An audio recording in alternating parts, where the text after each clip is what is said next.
এক গ্রামে মা আর মেয়ে থাকতো।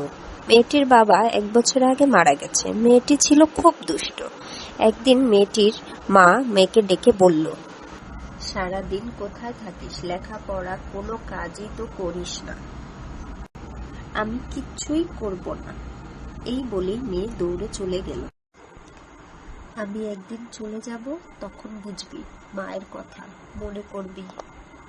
কিছু না শুনেই রূপা চলে গেল ওর দুষ্টামি করতে।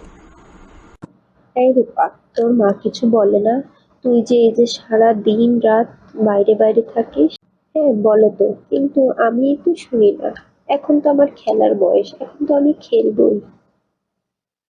দেখ, তোর বাবা নেই, তুই একটু কাজ করতে পারিস না আন্টির সাথে?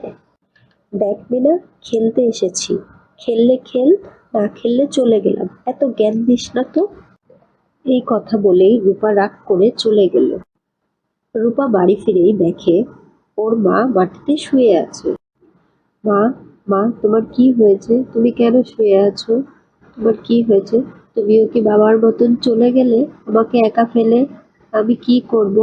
মা, আমি তোমার সব কথা শুনবো। মা, তুমি উঠে আসো। মা, আমার সাথে উঠো, আমার সাথে কথা বলো।